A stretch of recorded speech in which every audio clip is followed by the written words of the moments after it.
Picture this, a candy apple red Chevrolet Impala, gleaming under the California sun. It's lowered to the ground, riding on dazzling wire-spoke wheels. This, my friends, is the iconic image of a lowrider. A car that's more than just transport. It's a statement, a work of art, a symbol of cultural pride. The history of lowriders is deeply intertwined with the American experience, specifically the experiences of Latino communities in the United States. It's a story of creativity, resilience, and a burning desire for self-expression. From its humble beginnings in post-war America to its global recognition today, the lowrider scene has always been about community and pushing the boundaries of automotive customization.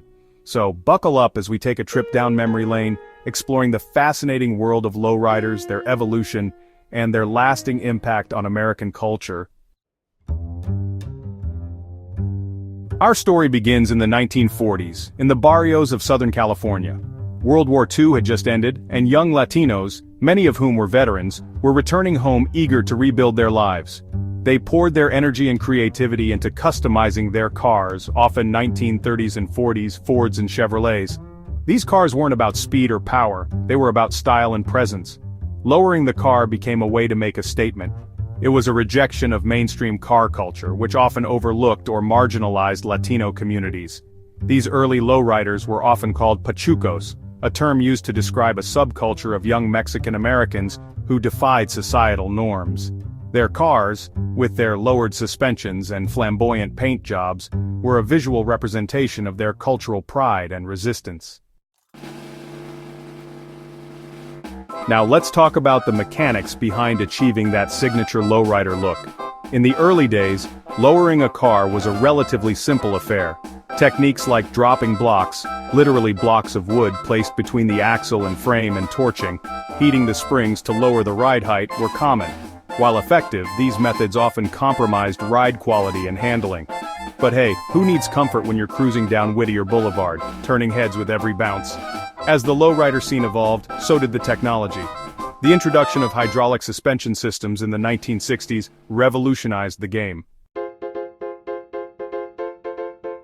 Hydraulics allowed lowriders to go lower than ever before, and more importantly, they could adjust the ride height on the fly.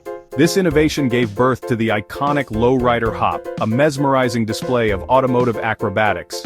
Cars could now bounce, sway, and even three-wheel lifting one side of the car completely off the ground. Competitions and exhibitions sprung up, pushing the limits of creativity and hydraulic engineering. The evolution of lowriders went beyond just the mechanics. Intricate paint jobs, often featuring vibrant colors, murals, and religious iconography, became a defining characteristic. Section 5. Beyond the boulevard lowriders on the big screen. The lowrider culture, with its unique blend of style, music, and social commentary, couldn't stay confined to the streets forever. Hollywood took notice, and lowriders began appearing in movies and television shows, further solidifying their place in American pop culture. Who can forget the iconic scene in the 1979 film Boulevard Nights, featuring a dazzling display of lowrider hopping?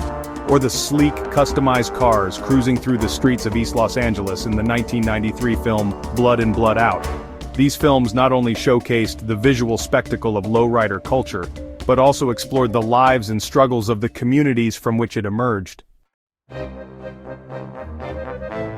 Section 6. Confronting stereotypes, lowriders, and the law.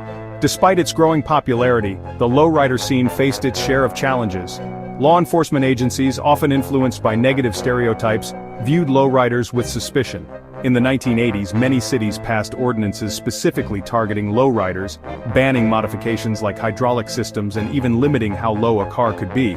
These laws, often seen as discriminatory and unjust, sparked protests and legal battles. Lowrider enthusiasts argued that their cars were not symbols of gang activity, but rather expressions of cultural pride and artistic creativity.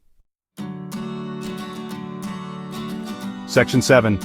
Generations of passion, keeping the culture alive. Despite the challenges, the lowrider community persevered.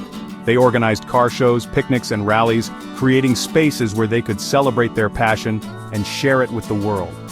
Families passed down their love for lowriders from generation to generation, teaching their children the art of customization and the importance of cultural heritage. Lowrider magazines, websites, and clubs emerged, providing platforms for enthusiasts to connect, share ideas, and showcase their creations.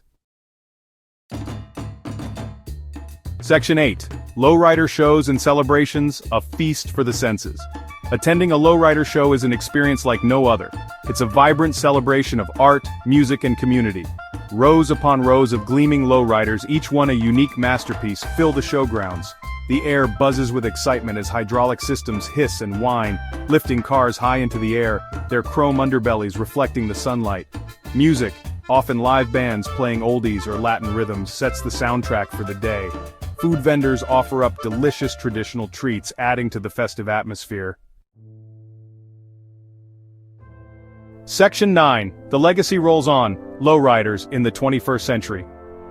As we cruise into the 21st century, the lowrider legacy continues to thrive. It's a testament to the enduring power of cultural expression and the ingenuity of generations of enthusiasts.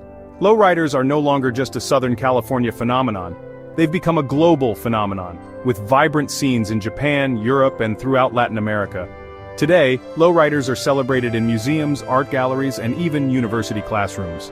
They've transcended their initial image and earned their rightful place as a respected form of automotive art and a symbol of American cultural diversity.